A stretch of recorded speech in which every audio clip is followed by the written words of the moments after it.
자, 114페이지까지 돌았습니다. 114쪽 중개 실무와 중개계약 편이 출발합니다. 자, 우리 항상 이렇죠. 우리 이 과목은 법령 및 실무 편입니다. 그래서 지금 실무에서 30%가 출제되는 단은 실무가 출발되었고 실무란 하고 항상 출발을 합니다. 실무라는 것은 실제 업무를 실무라고 합니다. 자, 그래서 실무가 출발하면 제일 상단에 있는 첫째 중요한 단원이 항상 준비되어 있습니다. 자, 실무에 대해서 개공사와 의뢰인간의 중개계약 성립으로부터 중개계약의 성립으로부터까지 줄 닦았습니다. 중개행위에 의한 중개완성까지도 밑줄 긋고 개공사의 중개업무 일체를 말하고 따라서 계약 이행 업무는 개공사의 실무 범위에 포함되지 않는다. 자, 이 단어는 이제 중요한 것 같습니다. 소토리가 이렇게 갑니다. 실무가 무엇입니까? 하니까 지금 이런 말을 했죠.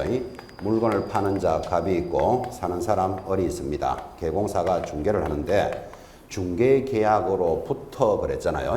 그러면 중개계약을 알아야 되죠. 참 이야기도 많이 했습니다. 중개계약이라는 게 의뢰인과 개공사 간에 하나 사주세요, 팔아주세요를 뭐라 그런다? 중개계약이라 그럽니다. 이 중개계약으로부터 거래계약의 성립까지이다. 그럼 거래계약이라는 것은 갑과 을 사이에 계약이 체결되는 겁니다. 자, 여기까지가 실무다 하고 전달을 하는데 거기서 중요한 내용이 하나 들어옵니다. 자, 계약까지가 실무다. 그랬으니까 거래계약이 성립이 된다. 이 말은 계약금을 주고받는 거죠. 자, 계약금을 주고받고 이제 계약이 성립이 되는데 이 계약금 후에 일어나는 행위가 있습니다. 자, 계약금을 주고 난 뒤에 무슨 행위가 일어납니까?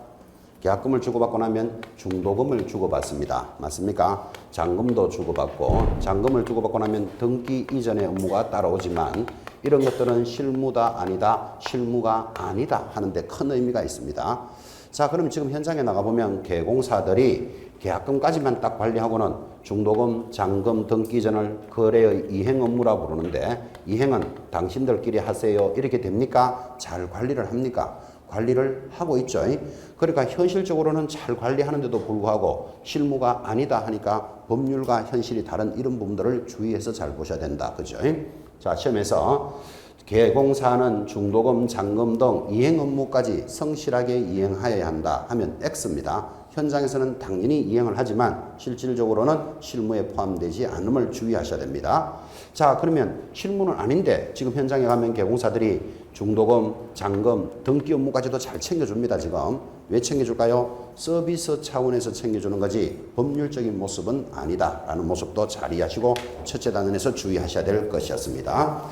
자, 그 다음에 내려가면 이제 드디어 실무의 과정이 나타났습니다.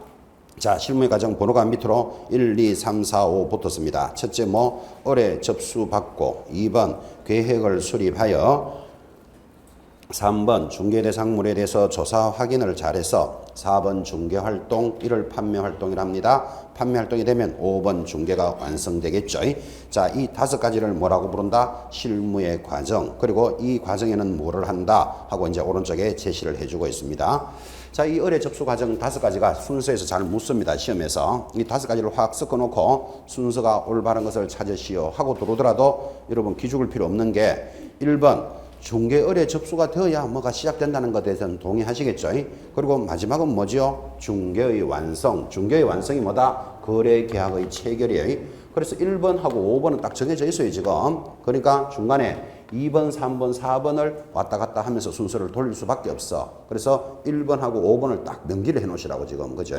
당연히 했던 이야기. 여기서부터 여기까지가 실무라 했습니다.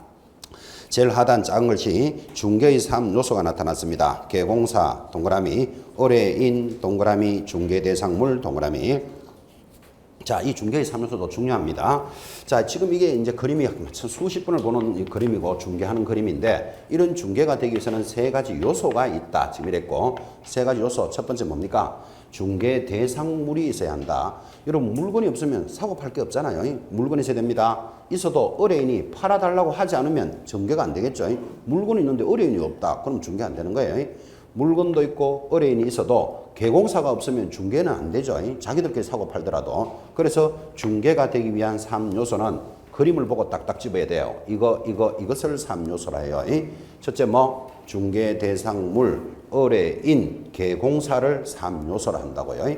그래서 그림으로 익히셔야 되는데 이거를 그림으로 이렇게 안 익혀놓고 지금 동그라미 했는 대로만 기억하시면 중개보조원이 있어야 한다. 중개에 대한 중개보조원이 있을 필요 있다 없다? 없죠. 이 3요소 해당 안 된다고. 중개가 되기 위해서는 중개사무소를 갖추고 있어야 된다. OX, X입니다. 사무소는 요소가 아닙니다. 그러니까 이걸 동그라미로 기억하면 이런 문제 당한다 이 말이에요. 중개보수가 중개하기 위해서는 있어야 된다. X죠. 이런 거 없어도 전부 다 중개가 되죠 지금 그죠?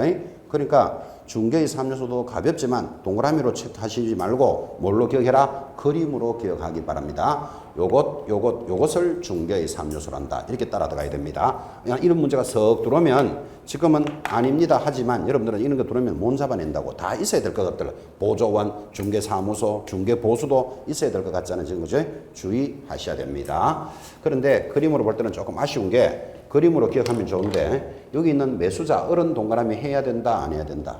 해야 됩니다. 의뢰인 하면 가벌이 의뢰인이거든, 그죠? 동그라미를 해야 되니까 동그라미가 4개가 나오잖아, 그죠? 집에 가가지고 4요소인가? 이럴까봐 내 지금 걱정스럽다고, 지금, 그죠?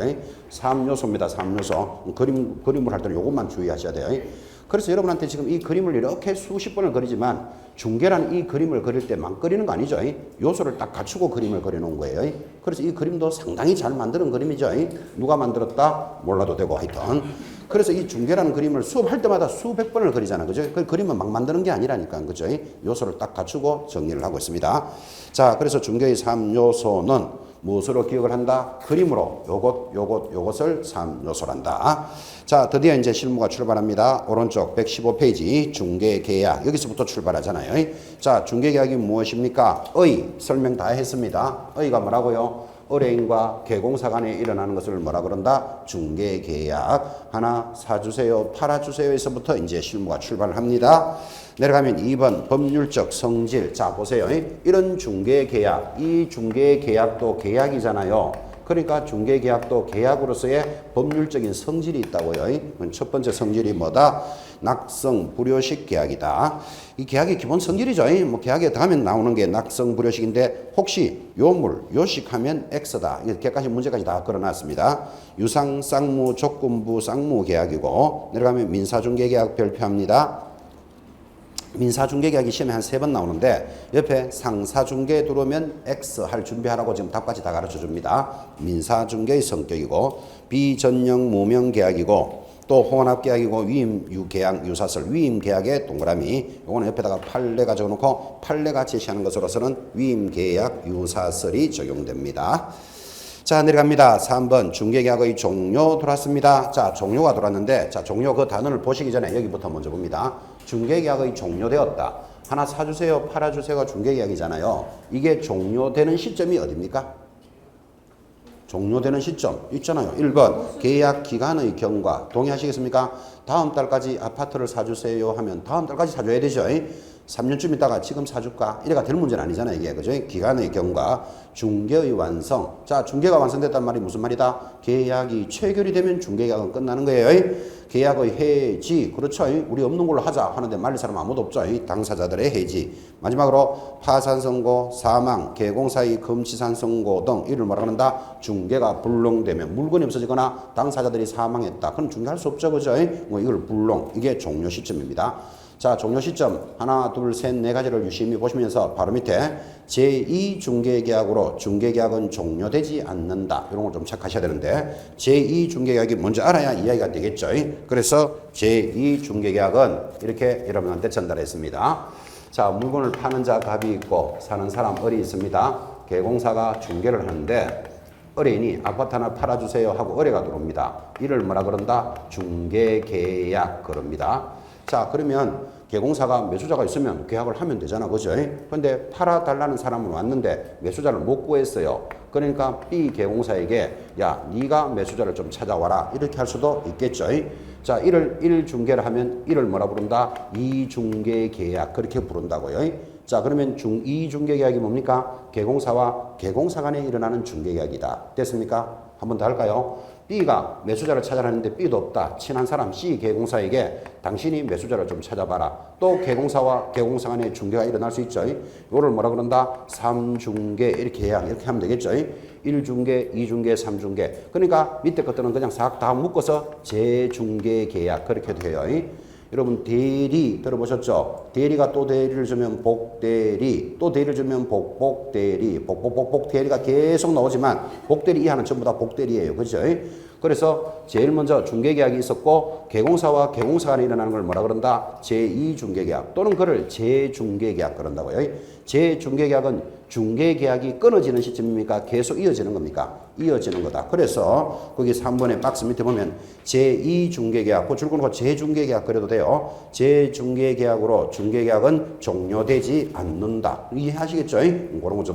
그러면 지금 그 종료 시점이 하나, 둘, 셋, 네 가지에다가 그 밑에 걸 5번을 딱 걸면 종료되지 않는 것 이렇게 문제가 만들어진다고. 그죠? 그래서 종료 시점을 체크해 보시고 내려가면 4번 중개계약의 서면화에 따른 기능이라는 표현이 들어옵니다. 자, 또 서면화에 따른 기능은 자, 기본적인 내용이 확정되고 2번 분쟁의 발생을 예방하고 분 동그라미 넣습니다. 분 유통시장이 정비됩니다. 유 동그라미 투기를 예방하고 방 동그라미 자주 통제의 기능이 있다. 자까지 동그라미. 자, 이건 또 이런 스토리죠. 자, 지금 밖에 나가보면 이런 중개계약 은행과 계공사 간에 일어나는 중개계약이 말로 일어납니까? 문서로 일어납니까? 전부 말로만 합니다. 여러분이 매수자 을이라도 아파트 하나 사주세요 이렇게 말로 하지 아파트 사기 위해서 계약서 작성합시다 이런 말 안 하잖아요. 여러분이 부동산을 팔더라도 아파트 좀 팔아주시오 이렇게 말하지 팔기 위해서 내하고 계약서 씁시다 이런 말 안 하더라니까요. 자, 그래서 중개계약이 나가면 전부 구두로 일어나니까 서로 간에 자꾸 분쟁이 생겨요. 뭐 얼마에 사주기로 했는데 비싸다, 물건은 다 썩었다, 바가지 썼다 등등 분쟁이 일어나니까 그 중개 계약서를 좀 적으면 좋겠다. 그죠?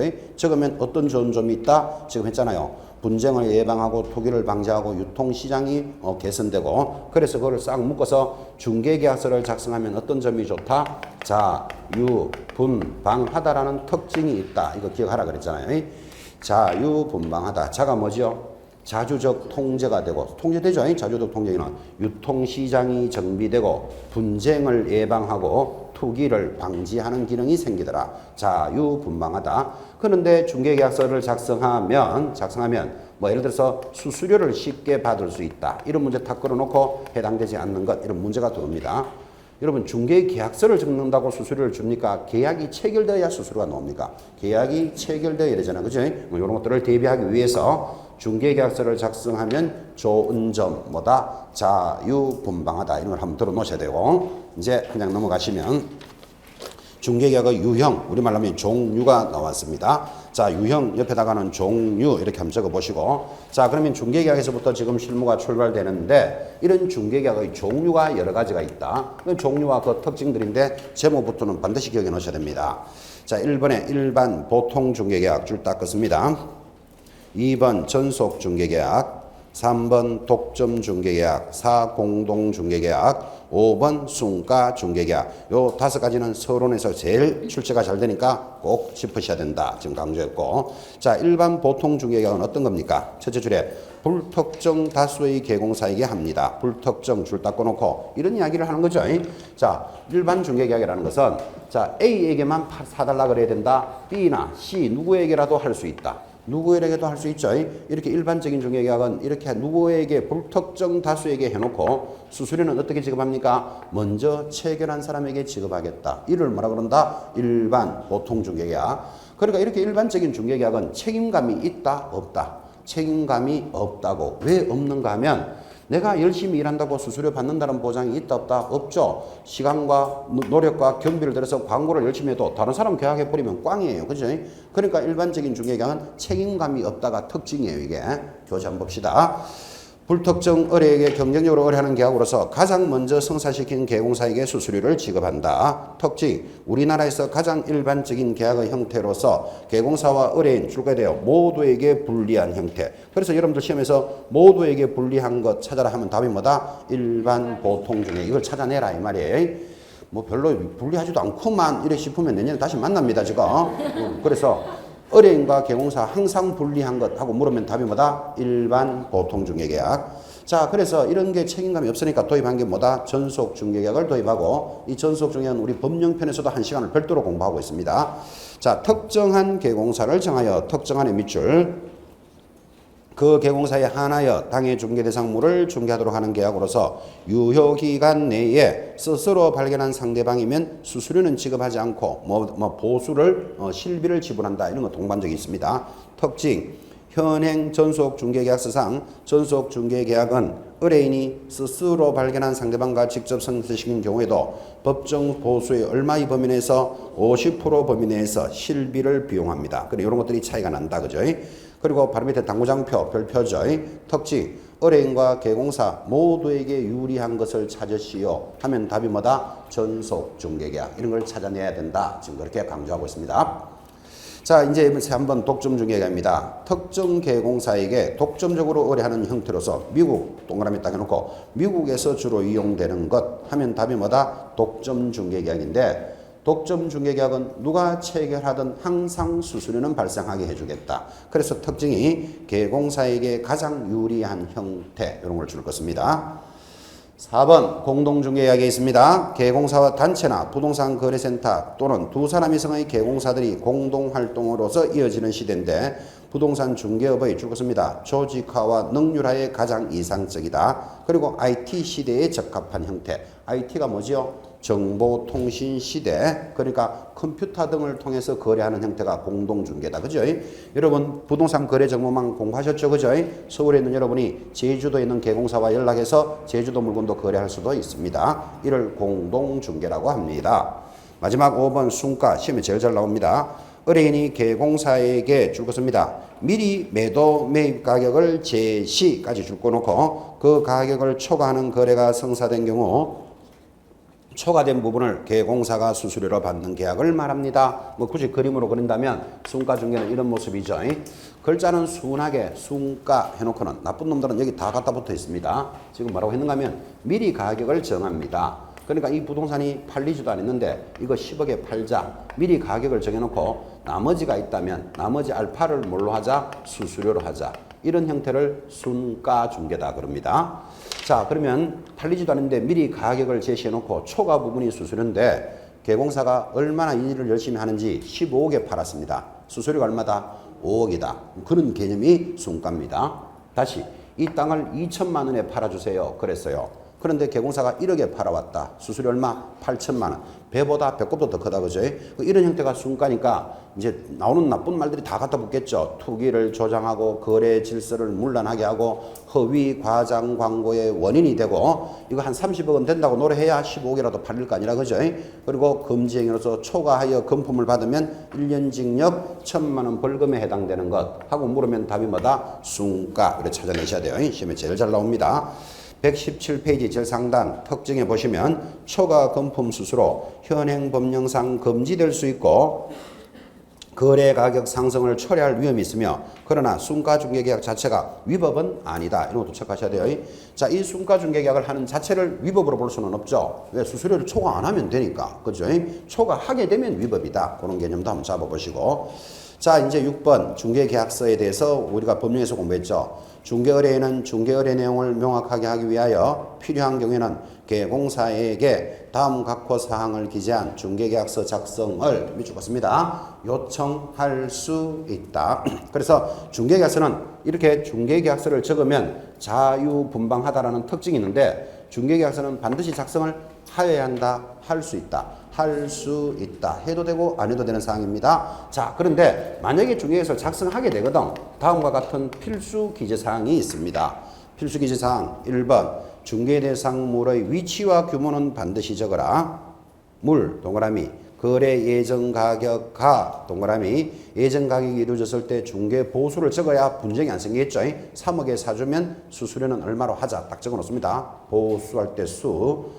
그리고 4번 계공사와 의뢰인이 뭐 해야 될 사항? 준수할 사항 준. 그래서 이 중개계약서는 작성을 해도 되고 안 해도 되지만 작성을 하게 되거든 반드시 기재되는 것. 지금 동그라미 한 게 뭐죠? 물가 수준을 반드시 기재해라. 이러면 다 기억하셔야 돼요.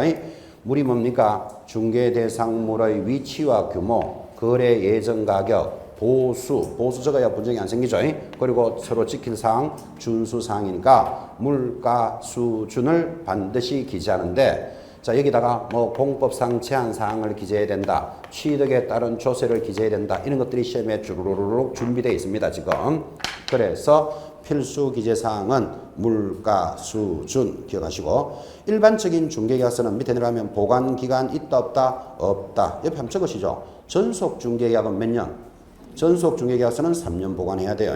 일반적인 중개계약서 보관기간 없다.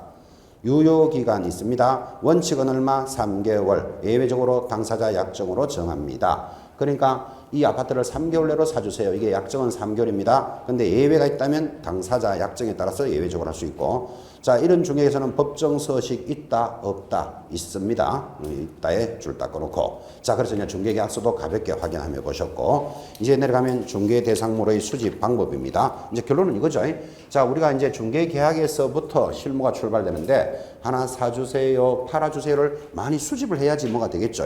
그래서 수집하는 방법을 가볍게 설명해 줍니다. 1번 줄 것입니다. 직접 수집 방법 2. 간접 수집 방법 그리고 3번 경기별 수집 방법이 있습니다. 아주 가볍게 출발합니다. 자, 이 중개계약을 수집하기 위해서 직접 수집하는 방법이 있다. 직접 수집 방법은 거기 읽거나 마나 모르겠습니까? 거기 보면 광고한다. 호별 방문, 전화, 사교활동 옆에다가 부킹 이런 거 하나 적어놓고 뭐 부킹해도 돼요. 부킹 해가지고 내가 개공사인데 아파트 하나 팔 거 있습니까? 하나 살 거 있으면 살랍니까? 이렇게 이래서 중개계약을 수집한다 이 말이에요. 그 사교활동은 부킹도 제가 이야기했지만 뭐 동창회에 참석한다 이런 거예요. 그죠? 그렇게 해서 수집한답니다. 자 4번 공지공가의 조사 별표 하나 딱 찍어놓고 공지공가는 빈 집과 빈 땅을 조사하는 거다. 그죠? 빈 집을 빈 땅이죠. 공지 공가를 조사하는 거다. 이것도 직접 수집 방법인데 이건 이렇게 이해하면 될까요? 자 여러분들이 지금은 그냥 이렇게 길에 지나다니시지만 나가다 보니까 건물에 임대 있음 이런 건물 보셨죠? 그럼 지금은 그냥 지나다니지만 공가가 있으니까 올라가가지고 몇 평을 임대하는지 가격은 얼마인지 소유자는 누군지 이런 거를 많이 뽑아놓는 게 직접 수집 방법이다 그런 뜻이에요. 공지 마찬가지 지금은 여러분 지나가다가 공지 빈터를 또 보면 어떻게 지나갑니까? 쓰레기가 많네 이러고 이래 지나가잖아. 그죠? 근데 나중에 중개업을 할 때는 그러면 안 돼요. 쓰레기가 많네 그러면 안 되고 요게 평수가 얼마쯤 되는데 요거 꽃집을 하면 좋을까? 병원을 차리면 좋을까? 그죠? 소유자는 누구면서 가격은 얼마일까? 이런 것들을 뽑아놓는 게 직접 수집 방법이다. 그래요. 그래서 개공사들은 이렇게 직접 수집을 많이 해야 돼요. 지금 현장에 나가보면 이 개공사들이 사주세요 팔아주세요라는 중개계약을 어떻게 수집할까요? 그래도 일 좀 한다는 사람들은 광고 냅니다. 광고. 그죠? 그 다음 대체적으로는 이럽니다. 아침에 출근 떡 해가지고, 그죠? 커피부터 한 잔 딱 끓입니다. 그리고 앞에 RCN, OCN 지나가는 영화 계속 틀어놓고, 그죠? 보다가 지나가는 사람이 우리 아파트 하나 팔아주세요 하면, 그래, 지금부터 팔아드리겠습니다. 일이 시작됩니다. 사주세요 하고 오면, 그래, 하나 사드릴게요. 시작됩니다. 근데 안 왔다. 그죠? 그러면 꽝입니다. 그날은. 그러니까 무슨 말을 하고 있는가 하면, 적극적으로 영업을 하지 않고 앉아서 영업한다 이 말이에요. 그래놓고 하루 종일 커피하고 OCN, RCN 보다가 저녁에 퇴근하면서 문 닫으면서 이럽니다. 때리치우든지 뭐 술을 내야 되지. 하루 종일 자기 뭐 했다? 놀았어. 하루 종일. 그죠? 일은 하나도 안 하고, 그죠? 하루 종일 놀고는 손님 하나도 없다고 때리치우든지 말든지 이래. 그러면서 문 자르륵 닫고 날아간다고, 그죠? 다야 그렇겠나마는 50% 정도 그렇다니까, 50%, 그죠? 앉아서 받는 영업을 한다니까요. 그러지 말고 지금 이론적으로 가르쳐 주고 있잖아요. 직접 수집하라고요. 어떻게? 광고도 하고, 호별 방문 띵동 해가지고 팔 거 있습니까? 살 거 있습니까? 이렇게 확보하라, 이 말이에요. 사교활동, 그 다음에 공지, 공가를 조사하고, 과거 고객과의 관계 유지, 그죠? 자, 그래서 아무래도 좀 오래 한 사람들은 좋죠. 이제 전세 임대 이런 것들이 계약서를 다 보관하고 있으니까 2년쯤 돼가면 이제 이 사람 만기 다 돼가잖아요. 그죠? 다시 나갈 겁니까? 하나 살 겁니까? 구해드릴까요? 과거 고객을 관리할 수 있습니다. 관원상제에 참석한다. 가망 고객과의 관계 강화. 이런 것들이 직접 수집 방법이다. 이제 가볍게 시험 낼 때는 다음 중 직접 수집 방법을 찾으시오 해놓고 공지, 공가의 조사. 요거는 이제 시험에 나온 바 있다. 이런 뜻이에요. 그러니까 여러분들은 반드시 이런 걸 이론으로만 듣지 말고 현장에 나가시거든 반드시 하셔야 돼요. 뭐를 해야 되는가 하면 자기 중개사무소가 있다. 그죠? 그러면 날씨 좋은 날, 그죠? 운동화 탁 신고 오늘 우리 사무소로부터 500m 안에 있는 공지를 내가 전부 다 확보 한번 해보자. 그 다니면서 소유자가 누군지, 면적은 얼마인지, 가격은 얼마인지를 뽑아놔야 돼. 그래야 찾으러 오는 사람이 있으면 소개할 준비를 하는 거예요. 공가가 몇 개나 있는지 확인해보자. 그리고 또 500m 안에 확인되면 오늘은 1km 안에 있는 우리 사무소 안에 있는 1km 안에 있는 공지와 공가를 확보해 놓자. 이렇게 운동화 탁 신고 다니면서 활동하셔야 된다고. 그죠? 대체적으로 50%는 어떻게 한다고요? OCN, RCN 틀어놓고 기다리고 있다니까요. 그죠? 손님 오면 다니고 안 오면 꽝이고 지금. 그죠? 앉아서 이거 하면 안 된다. 그런 뜻이에요. 직접 수집 방법. 자, 간접 수집 방법 설명 하나만 하면 뭐겠습니까? 제3자의 소개를 받아서 하는 건 뭐라 그런다? 간접 수집 방법 됐고. 이제 경기별 수집 방법이 들어오는데 여기 학개론하고 또 연결되죠. 자, 수집을 하는데 부동산 경기별 수집이랍니다. 그 경기별 수집은 이렇게 일어납니다. 학교에서도 공부하셨지만 부동산 경기는 사이클을 타죠. 자, 경기가 좋았다가 나빴다가 그럽니다. 좋은 경기를 뭐라 부른다? 호경기. 들어보셨나요? 나쁜 경기를 뭐라 부른다? 불경기. 자, 그럼 경기별 수집은 어떻게 해야 되느냐 하니까 올라가는 시장을 뭐라 그런다? 상향시장 그러죠. 내려가면 다시 하향시장이고 점 찍고 올라가면 이것을 회복시장 또는 상향시장 다 같은 말이에요. 그러면 이런 경기별에 따라서 수집을 어떻게 하느냐 하니까 상향시장일 때는 매도자 위주로 수집할까요? 매수자 위주로 수집할까요? 상도 기억합니다. 상향시장은 매도자 위주로 수집합니다. 그럼 하향시장은 반대로 누구 위주로 한다? 매수자 위주로 수집하겠죠. 하수. 그래서 경기별 수집은 상도 하수를 기억해 놓으셔야 됩니다. 그러면 우리 중개사법에서는 그냥 상도 하수만 찾아도 문제는 풀어지지만 어차피 학교에서 공부를 하시니까 왜 상향시장일 때는 매도자 위주일까요? 이렇게 이해를 좀 하면 관련되는 문제들도 체크해내는 방법이 나온다고요. 자, 상향시장은 왜 매도자 위주입니까? 하면 상향, 그러니까 물건을 사놓으면 가격이 올라간다라고 생각해 보자고요. 올라간다고 생각하면 살 사람이 많다, 팔 사람이 많다. 사놓으면 올라간다. 살 사람 완전 줄 섰겠죠. 누가 별로 없다? 매도자가 별로 없어요. 그래서 상향시장일 때는 매도자 위주로 수집하는 거예요. 만약에 상향시장인데 매수자 만나러 가겠습니다. 그런 소리 하고 있으면 개공사가 놀러 가겠습니다. 그 소리가 똑같아요. 줄 수가 있는데 지금 만나러 가면 왜 가는데? 그죠? 그래서 상도입니다. 반대로 이해합시다. 하향시장은 사놓으면 가격이 떨어진다. 이렇게 이해해 보자고. 사놓으면 떨어진다. 팔 사람이 많다. 살 사람이 많다. 사놓으면 떨어진다. 팔 사람 줄 섰습니다. 팔 사람. 누가 별로 없죠? 매수자가 별로 없으니까 하향시장은 매수자 위주로 수집해라. 이런 뜻이에요. 그렇게 이해를 맞추시라고요. 자, 그렇게 이해를 맞추시면 이 상도 하수만 알아도 지금 부동산 경기를 가늠해 볼 수 있다고요. 자, 지금 여러분 여기 노원을 기준으로 해서 노원 쪽에는 아파트를 살 사람이 많겠다. 팔 사람이 많겠다. 여러분 그냥 막연히 생각하기에 살 사람이 많다. 팔 사람이 많다. 아, 이거 노원 하니까 너무 지역적으로 좀 좁다. 다시 서울에서 살 사람이 많겠다, 팔 사람이 많겠다. 아, 살 사람이 많겠다. 살 사람이 많겠다. 이 말은 매도자가 별로 없다 이 뜻이에요. 그러면 그분은 부동산 경기가 좋아지고 있다는 뜻이에요, 지금. 자, 세종시 같은 데는 토지를 팔 사람이 많을까요, 살 사람이 많을까요?